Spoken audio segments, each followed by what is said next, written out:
ಸಭೆ ನಡೀತಾ ಇದೆ. ನಾನು ತುರ್ತು ಬೇರೆ ಕೆಲಸದ ನಿಮಿತ್ತ ನಾನು ಹೊರಗೆ ಹೋಗ್ತಾ ಇದ್ದೀನಿ. ಈಗಾಗಲೇ ನಮ್ಮೆಲ್ಲರ ವಿಚಾರಗಳನ್ನು ನಾವು ಪ್ರಸ್ತಾಪ ಮಾಡುವಂಥ ಪ್ರಯತ್ನಗಳನ್ನು ಮಾಡಿದ್ದೀವಿ. ರಾಜ್ಯದ ನೆಲ, ಜಲ, ಭಾಷೆ ಇದರ ವಿಚಾರ ಬಂದಾಗ ನಾವೆಲ್ಲ ಒಟ್ಟಾಗಿ ಒಂದಾಗಿ ಕೆಲಸ ಮಾಡೋಣ.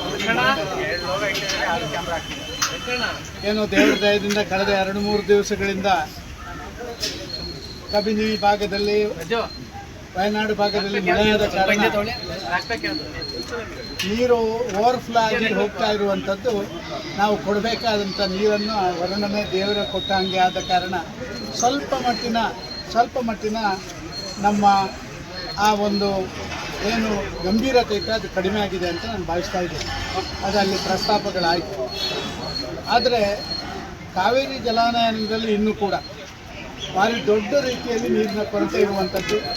ಈಗಾಗಲೇ ಆಗಸ್ಟ್ ತಿಂಗಳು ಬಂದು ಒಂದು ರೀತಿಯಲ್ಲಿ ಮಳೆಗಾಲದ ಕೊನೆಯ ಕಾಲಘಟ್ಟಕ್ಕೆ ಬರೋ ಕಾರಣ ನಮ್ಮ ಕಾವೇರಿ KRS ಡ್ಯಾಮ್ನಿಂದ ಜನರಿಗೆ ಬರಬೇಕಾದಂಥ ನೀರು, ಅದನ್ನು ಮುಂದಿನ ದಿನಗಳಲ್ಲಿ ಹೇಗೆ ನಾವು 1 ವರ್ಷಗಳ ಕಾಲ ವಿನಿಯೋಗ ಮಾಡಬೇಕು ಅಂತ ಹೇಳುವಂಥದ್ದು ಒಂದು ಗಂಭೀರ ಪ್ರಶ್ನೆಯಾಗಿ ಉಳಿದಿದೆ. ಆದ ಕಾರಣ ಇವತ್ತು ನಾವು ಚರ್ಚೆ ಮಾಡುವಂಥ ವಿಚಾರಗಳಲ್ಲಿ ಅತ್ಯಂತ ಪ್ರಮುಖವಾದಂಥ ವಿಚಾರ ಒಂದು ಲೀಗಲ್ ಸೈಡಲ್ಲಿ ಇನ್ನೂ ಕೂಡ 7-8 ವರ್ಷ ಕಾವೇರಿ ಮ್ಯಾನೇಜ್ಮೆಂಟ್ ಅಥಾರಿಟಿ ಬಂದ ಮೇಲೆ ಕೂಡ ಒಂದು ಸರಿಯಾದ ಡಿಸ್ಟೆನ್ಸ್ ಫಾರ್ಮುಲಾ ಇನ್ನೂ ಆಗದಿರುವಂಥದ್ದು. ಇದರ ಬಗ್ಗೆ ಭಾರಿ ಗಂಭೀರತೆಯಿಂದ ನಾವು ಮಾಡಬೇಕಾದಂಥ ಹೆಜ್ಜೆಗಳನ್ನು ಬೇರೆ ಬೇರೆ ರೀತಿಯಲ್ಲಿ ಇಡಬೇಕಾದಂಥ ಅವಶ್ಯಕತೆ ಇದೆ. ಯಾಕೆಂತ ಹೇಳಿದರೆ ಸಾಧಾರಣವಾಗಿ ಇಂಥ ಮಳೆ ಬಾರದಂಥ ಸಮಯದಲ್ಲಿ ಮಾತ್ರ ನಾವು ಇದರ ಬಗ್ಗೆ ಚರ್ಚೆ ಮಾಡುವಂಥ ಒಂದು ಜಾಯಮಾನಕ್ಕೆ ಬಿದ್ದುಬಿಟ್ಟಿದ್ದೇವೆ. ಇದು ಆಗಬಾರ್ದು. ಯಾವುದೇ ಸರ್ಕಾರಗಳು ಬಂದರೂ ಕೂಡ ಕಾವೇರಿ ಇದಕ್ಕೆ ವರುಣನ ಕೃಪೆ ಯಾವಾಗ ಆಗುತ್ತೆ, ಕೃಪೆ ಯಾವಾಗ ಆಗುತ್ತೆ ಅಂತ ಯಾರಿಗೂ ಗೊತ್ತಿಲ್ಲ. ಆದ ಕಾರಣ ಇದಕ್ಕೊಂದು ಶಾಶ್ವತವಾದಂಥ ಪರಿಹಾರವನ್ನು ಕಂಡುಹಿಡಿಯುವಂಥದ್ರಲ್ಲಿ ನಾವು ಪ್ರಯತ್ನಗಳನ್ನು ಮಾಡದೆ ಕೇವಲ ಯಾವುದೋ ಒಂದು ಸಂದರ್ಭದಲ್ಲಿ ನೀರಿನ ಕೊರತೆ ಆದಾಗ ತಮಿಳುನಾಡು ಕೋರ್ಟಿಗೆ ಹೋಗಿ ನಮಗೆ ನೀರು ಕೊಡಿ ಅಂತ ಕೇಳಿದಾಗ ಮಾತ್ರ ನಾವು ಹೆಜ್ಜೆ ಇಡುವಂಥದ್ದು, ಇದು ಸಮಂಜಸ ಅಲ್ಲ ಅಂತ ಹೇಳುವಂಥದ್ದು ಎಲ್ಲರ ಮನಸ್ಸಿಗೆ ಬಂದಿದೆ. ಅದರ ಬಗ್ಗೆ ಒಂದು ಆಗಬೇಕು.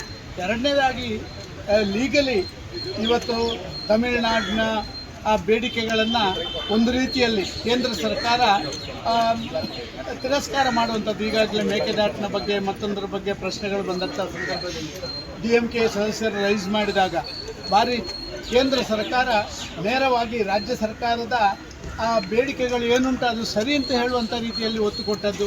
ಸುಪ್ರೀಂ ಕೋರ್ಟು ಇದಕ್ಕೆ ಪೂರಕವಾದಂಥ ಅವರದೇ ಜಾಗದಲ್ಲಿ ಅವರೇ ಆ ನೀರಿಗೆ ಶೇಖರಣೆ ಮಾಡುವಂಥದ್ದಕ್ಕೆ ನಿಮಗೆ ಯಾಕೆ ತಡೆ ಅಂತ ಪ್ರಶ್ನೆ ಕೇಳುವಂಥದ್ದು, ಇದನ್ನೆಲ್ಲವನ್ನು ಅತ್ಯಂತ ಗಂಭೀರವಾದಂಥ ಚರ್ಚೆಗಳನ್ನು ಇವತ್ತು ಮಾಡುವಂಥದ್ದನ್ನು ಮಾಡ್ತಾಯಿದ್ದಾರೆ.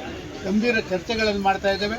ಮುಂದಿನ ಬರುವ ಮಳೆಗಾಲದವರೆಗೆ ಇನ್ನು ಮಳೆ ಕಡಿಮೆ ಆದಂಥ ಈ ಸಂದರ್ಭದಲ್ಲಿ ನಾವು ಏನು ಮಾಡಬೇಕು ಅಂತ ಹೇಳುವಂಥದ್ರ ಬಗ್ಗೆ ದಿಟ್ಟ ಹೆಜ್ಜೆಗಳನ್ನು ಇಡಬೇಕು ಅಂತ ಹೇಳುವಂಥ ಆಲೋಚನೆಗಳನ್ನು ಮಾಡ್ತಾರೆ. ಮೇಕೆದಾಟು ವಿಚಾರದ ಏನಾದರೂ